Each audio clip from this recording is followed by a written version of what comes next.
Jadi apa aja hal-hal yang membatalkan puasa nih Kang Awan? Berlanjut dengan berhubungan badan, itu ada kifaratnya. Tapi kalau dosanya, jangan salah, bayar fidyah itu tetap punya dosa ya.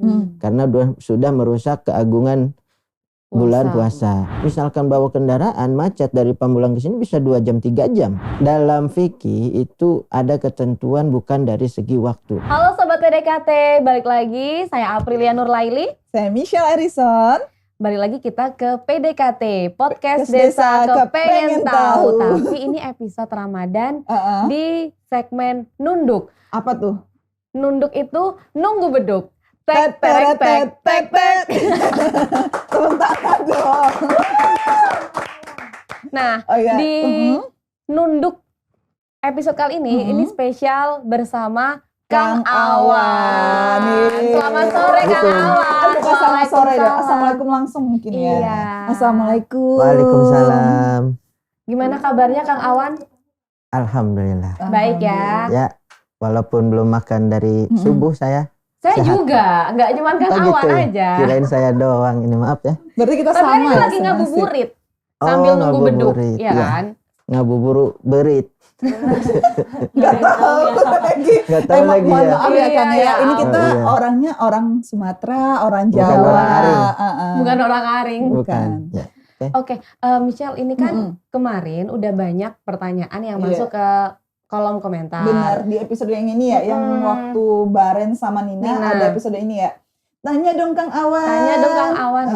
Ini Kang Awan siap menjawab. Iya. Tapi pertanyaannya sebenarnya ada hal-hal yang membatalkan puasa itu apa aja gitu. Iya benar, karena kan kita kan seperti episode sebelumnya itu ya, Kang Awan nyebutin apa? Berpuasa juga nyari pahala, bukan sekedar nahan haus ataupun lapar aja ya Kang Awan ya, benar nggak? Iya, insya Allah. Masya Allah. Kalau tidak salah. Nah ini biar kita nggak salah jawab, makanya kita nanya Kang Awan, netizen bertanya, Kang Awan menjawab gitu. Asik. Jadi apa aja hal-hal yang membatalkan puasa nih Kang Awan? Oke, terima kasih. Ibu. Enggak, Mbak juga dong. Oh, Mbak ya. Mbak Michelle. Mbak Ade Michelle, April. Ade April. Namanya puasa itu kita menahan tidak makan dan tidak minum. Berarti nih, yang pertama batal itu kalau kita makan dan minum. Tapi dengan sengaja. Oh. Iya, karena kalau kita lupa, itu rezeki. Dimaafkan. Nggak batal tuh, Ren. Lupa lagi saya Baren. Ya, Mbak Michelle, kita kalau misalkan bangun, bangun tidur nih siang-siang. Tahu-tahu minum? Enggak dong, kita kan di kantor. Ya kali aja tidur. Oh, ketiduran ya? Ketiduran. Di kantor juga bisa tidur. Iya. Kita ketiduran nih misalkan, Masya Allah lupa. Karena apalagi di tempat duduk saya kan sampingnya galon tuh. Langsung minum air karena seret kan minum. Set. Nah, insya Allah kalau misalkan tidak ada yang mengingatkan. Tiba-tiba kalau ada yang mengingatkan, baru di sini, ya itu harus dimuntahkan. Berarti nanti di stopin dulu teman-temannya ya. Pas mau datang ingetin langsung ya stop gitu. Langsung telan dulu. Iya. Intinya dengan sengaja. Kalau tidak sengaja itu rezeki. Tidak batal. Itu yang pertama tuh. Yang kedua apa? Muntah dengan sengaja. Kalau muntah juga dengan sengaja ya. Kita artinya ya gini-gini gitu supaya muntah. Gitu ya? Itu udah batal juga. Terus apalagi yang dengan sengaja nih, pokoknya yang dengan sengaja semuanya. Oh misalnya wudhu terus kumur-kumur, ditelan. Ya kan panas. Nah itu kalau kita kumur-kumur, terus pas wudhu misalkan wudhu kumur-kumur, kan nggak tahu tuh. Ketelan gitu ya. Ketelan. Nah itu juga sengaja batal. Makanya sebetulnya gini, kalau berwudhu pas puasa itu makruh kalau kita melakukan kumur-kumur. Karena apa? Karena apa nih? Itu sebetulnya hanya sunnah aja, sunnah wudhu itu. Kumur-kumur itu sunnah wudhu. Bersihin hidung itu juga sunnah wudhu. Telinga ini juga sunnah wudhu. Jadi yang wajibnya? Tidak termasuk rukun wudhu. Artinya yang rukunnya itu kita cuci tangan. Niat. Terus jadi cuman cukup cuci tangan kalau pas wudhu lagi puasa nih. Cuci tangan langsung ke muka. langsung ke muka niat. Nah, terus ngusap ini tangan segala macam. Pokoknya yang nggak berkaitan dengan lubang-lubang. Nah itu diperbolehkan. Kalau selebihnya itu adalah makruh. Okay. Kalau pas puasa, karena kalau nggak puasa itu adalah hanya sunnah. Tidak menjadikan kalau kita nggak mengerjakan itu jadi tidak sah wudunya. Jadi tidak apa-apa. Kang Awan menarik lagi nih Kang Awan. Kalau misalnya memang dari larangannya tidak boleh makan, tidak boleh minum. Nah ini kan sebagian besar juga nih sama-sama udah dewasa ya. Ada pasangannya masing-masing. Ini kalau bersentuhan nih dengan sengaja, ada yang terpancing.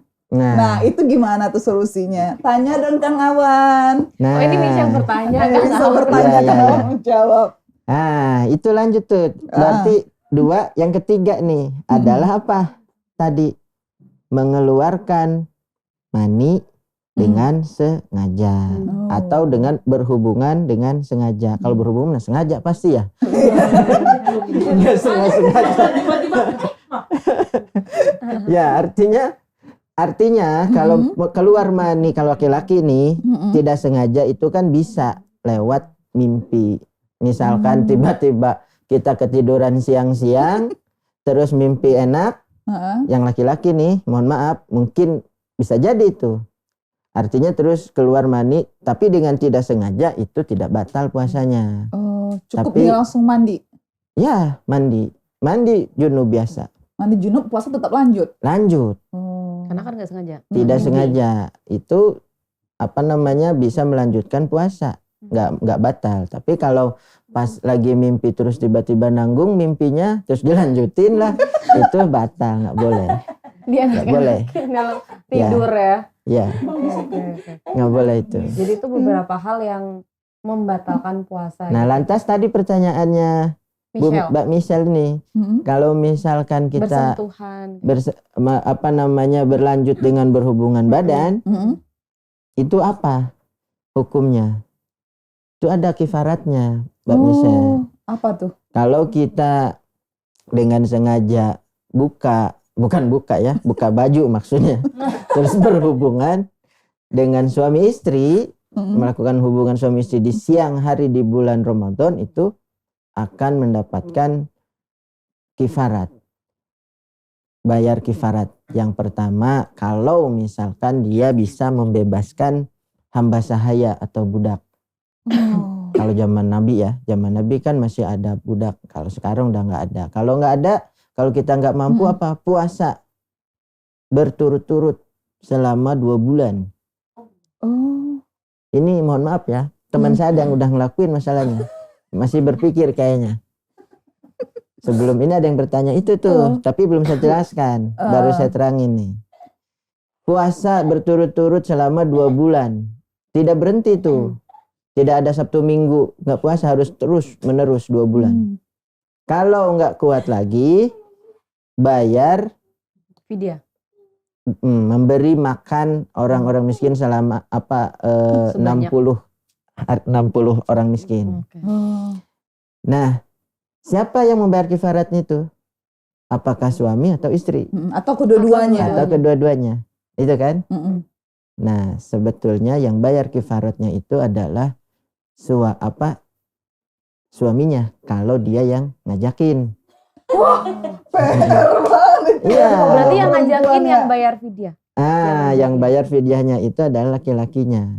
Apalagi, tapi kalau dosanya jangan salah, bayar fidyah itu tetap punya dosa ya, karena sudah merusak keagungan bulan puasa. Nah, kalau yang si istrinya dipaksa, itu dia nggak kena dosanya tuh. Cuman suaminya doang. Tapi kalau sama-sama enak, nah itu dua-duanya kena. Tapi kalau yang bayar fidyah tetap suaminya, karena suami yang mengajak. Bayar kifarat bukan fidyah. Tuh. Jadi harus hati-hati, jaga mata, jaga hati, jaga nafsu paling penting sekali. Itu teman kita ada yang begitu tuh, kasihan. Kasihan. Nggak perlu dimention ya sepertinya ya kenalannya. Terus selain itu Terus selain itu ada lagi nggak sih Kang Awan mungkin hal-hal kecil sebenarnya, kayak misal biasanya nih karena satu hari kita nggak makan, nggak minum, terus ke kantor misalnya ada yang bawa itu loh obat cuci kumur-kumur, kayak gitu itu juga makruh ya kan, sama kayak pas wudu gitu ya. Apalagi di tenggorokan biar itu seger mah gitu seger. maksudnya. Ya, pas minum Tapi pakai. kan nggak ditelan gitu. Iya, tapi kan seger di Seger sini. tapi seger ya, apalagi siang-siang Iya, gitu. aduh itu mah. Ya selain tadi itu ada lagi apa? Kalau apa namanya? Gila. Gila itu batal puasa. Orang gila maksudnya. Ya, tapi jangan gila. ke saya dong. Gila itu kayaknya langsung terfokus ke saya. Ya gila. Terus salah satu lagi ya. Terus apa lagi? Murtad. Murtad ya batal udah puasanya. Berarti hanya hal-hal yang membatalkan puasa. Tapi sebenarnya ada nggak sih Kang Awan keringanan tersendiri untuk orang yang berpuasa ini seperti apa? Keringanan misalkan semisal gini nih, kita ke daerah kan perjalanannya jauh, itu ada nggak sih toleransi di dalam berpuasa atau keringanan seperti apa sih yang didapatkan oleh orang berpuasa ini? Apakah boleh jadi 5 jam saja atau sekuatnya dia? Karena disebut musafir misalnya gitu ya misalnya. Benar-benar Pril. Betul, itu ada dalam Al-Quran, maksudnya yang boleh tidak berpuasa ya. Artinya bukan keringanan itu, tapi boleh untuk tidak berpuasa. Yang pertama kan ya ayyuhalladzina amanu kutiba alaikumusyamu kama kutiba alal ladzina min qablikum la'allakum tattaqun. Ayyaman ma'dudat faman kana maridun. Nah, faman kana maridun. Artinya maridun itu orang yang sakit. Diberi keringanan. Au ala safarin, itu orang yang lagi dalam perjalanan.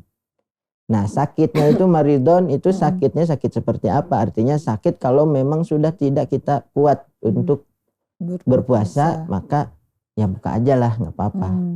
Nah terus safarin nih orang yang lagi dalam perjalanan, dalam perjalanan yang harus seperti apa juga ini? Ada ketentuannya. Ada ketentuannya yang jelas. Apakah perjalanan saya dari Pamulang ke Kalibata ini sekitar 25 kilo boleh untuk tidak berpuasa? Nah, atau apakah karena lama waktunya? Maksudnya karena kalau misalkan bawa kendaraan macet dari Pamulang ke sini bisa 2 jam 3 jam. Iya. Ya kan? Apakah boleh untuk buka? Tidak.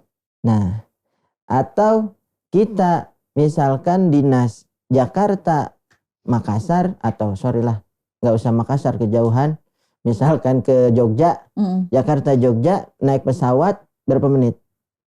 Sejam. Paling 1 jam ya. Apakah boleh untuk berbuka? Nah itu pertanyaannya kan? Iya benar.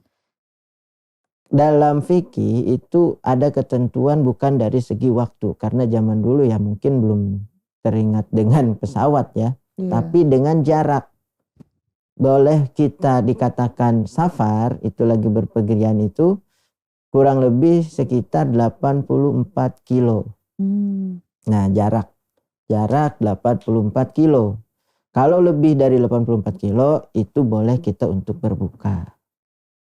Tuh, kalau maksudnya gini 5 jam boleh nggak puasa, tapi kalau jaraknya di bawah 84 kilo itu nggak boleh. Karena tadi saya aja kalau misalkan dari Pamulang ke Kalibata kalau naik kendaraan mobil, artinya kalau pas macet-macetnya bisa 3 jam. Walaupun cuman jarak 20 sampai 30 kilo saja. Apalagi sekarang itu udah banyak keringanan sekali ya Kang Awan April ya. Misalnya dengan satu tadi ada pesawat. Iya, terus transportasinya udah enak. Mungkin kalau zaman dulu kan udah harus naik onta, iya benar, jalan kaki, di gurun, gitu. susah yang seperti apa ya Kang Awan. Itu jadi pertimbangan salah tersendiri ya. Karena kata Allah lagi kan dalam Quran, maksudnya wa ang tasumu khairul lakum. Sebetulnya berpuasalah kalian itu. Maksudnya yang sakit, yang dalam perjalanan, yang lagi misalkan menyusui ibu hamil, nifas segala macam. Kalau nifas memang nggak boleh kan? Iya. Nah yang keringanan yang boleh itu sebetulnya kata Allah wa antasumu khairul lakum in kuntum ta'lamun. Artinya berpuasa itu sebetulnya lebih bagus, lebih baik apabila kalian mengetahuinya. Karena kandungan banyak pahala dan keutamaan. Bikin sehat juga kan. Betul, bikin sehat. Jadi ibadah puasa ini gini ya. Ibadah puasa itu adalah ibadah yang bukan untuk kita, tapi ibadah untuk Allah. Gimana tuh maksudnya tuh, Kang? Maksudnya ibadah, kita kan banyak ada ibadah. Sholat, ya kan? Zakat, haji. Itu ibadah untuk kita. Diri sendiri. Balik. Nah, tapi kalau puasa itu untuk Allah. Karena memang kata Allah begitu. Hanya ibadah puasalah yang untuk Allah. Aku. Dan nanti aku yang akan mengganjarnya. Dan itu pasti akan aku ganjar. Artinya akan dikasih pahala. Puasa coba aja ya. Di sini kru pada lemes segala macam. Apa tahu bener apa enggak misalkan tadi sebelum kesini ada yang makan dulu. Iya, kan nggak tahu sih. Iya bener sih, Kang. Nggak ada ketahuan kan.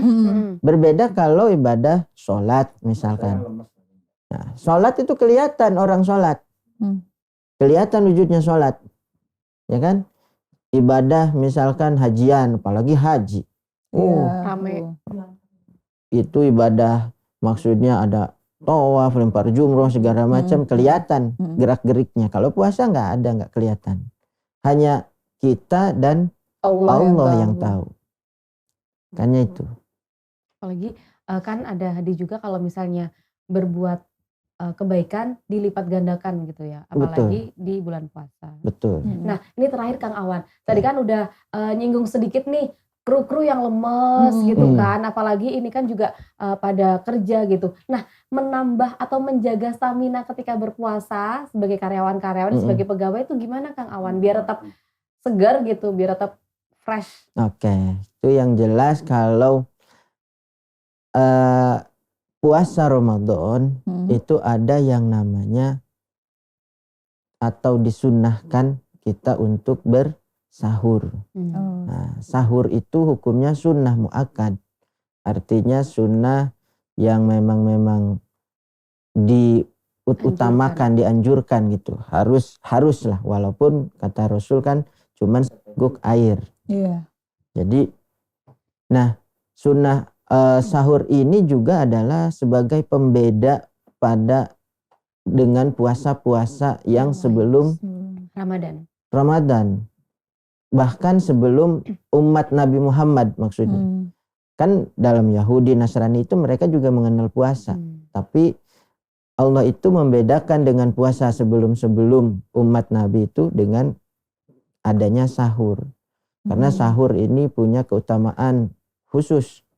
Banyak keutamaan. Terutamanya ya itu tadi kata Mbak April supaya nggak lemes. Kan pasti beda tuh. Kalau antara orang yang sahur makan sama banyak sama yang enggak. Bablas sampai subuh nggak bangun gitu ya Kang Awan ya. Iya, potong sebentar Kang Awan mumpung ingat. Tadi kan bablas sampai subuh. Nah, kita kan kadang berniat berpuasa itu pun di sebelum saat sahur ya Kang ya. Ini kalau kita bablas nih sampai bangun-bangun udah subuh. Kan belum berniat nih. Itu apakah juga termasuk puasa batal atau gimana Kang? Nah, bagus sekali nih Mbak misalnya. Itu makanya salah satu betul menyambung dari Mbak April, keutamaan sahur itu juga salah satunya adalah untuk kita berniat puasa. Tapi walaupun niat puasa itu boleh dilakukan misalkan pada saat pas maghrib sebelumnya ya, maghrib. Waktu maghrib kita puasa untuk esok hari itu nggak apa-apa. Cuman gimana kalau kita lupa untuk berniat? Ya sebetulnya sesuatu yang tidak ada niat itu adalah batal. Oh berarti kalau misalnya kita lupa tidak sah puasanya. Tetapi kalau karena dalam puasa lanjutkan puasanya, tapi tetap kita mengqadha. Oh berarti tetap harus diqadha lagi ya Kang ya? Iya, karena kita lupa berpuasa. Jadi bukan berarti sehari itu kita bebas mau makan atau Iya, apa. tadinya saya pikir lupa nih bablas nih, terbangun tidur minum air putih nggak masalah dong. Ya, Ternyata itu nggak sebetulnya boleh ya. Ya boleh-boleh, dalam arti kan tadi saya bilang balik lagi bahwa puasa itu adalah hanya kita niatnya sama Allah. Artinya ya tinggal keimanan ketakwaan kita aja seperti gimana, apa, gitu. iya terserah. Tapi yang jelas dalam hukum kalau misalkan lupa niat itu batal, artinya nggak berpuasa. Cuman disarankan untuk melanjutkan puasanya dan nanti mengkodoknya. Oke. Nah jadi kita tahu nih, Iya, benar. biasanya kan ada yang bablas. Iya. Makanya disarankan itu ada di mazhab Imam Hambali atau Maliki, saya lupa ya. Yang jelas maksudnya ada kita dibolehkan untuk niat berpuasa selama 1 bulan. Oh iya. Yang di awal, yang namun syaratnya memang harus di awal Ramadan, bukan di pertengahan ini. Kalau udah di pertengahan kita udah lewat, nggak bisa. Saya juga pernah dengar itu sih Kang Awan. Jadi untuk menghindari lupa-lupa itu boleh. Tapi nggak boleh di tengah-tengah, nggak boleh. Mulai dari awal, karena niat itu Untuk dari sebulan awal. penuh. Iya benar sekali. Oke, baik. Terima kasih banyak ya Kang Awan sudah menjawab beberapa pertanyaan dari Sobat PDKT. PDKT akan tayang setiap hari Jumat di YouTube-nya BPI Kemendes PDTT jam 5 sore. Untuk menemani ngabuburit kita ya. Iya. Nah, jangan lupa juga jangan lupa like, komen, subscribe, dan juga share. Serta jangan lupa juga untuk bunyikan lonceng merahnya. Terima kasih banyak untuk Sobat PDKT. Saya Aprilia Nurlaili undur diri. Saya Michelle Harrison. Saya Awan. Kami izin undur diri. Terima kasih. Wassalamualaikum warahmatullahi wabarakatuh. PDKT makin dekat dengan desa.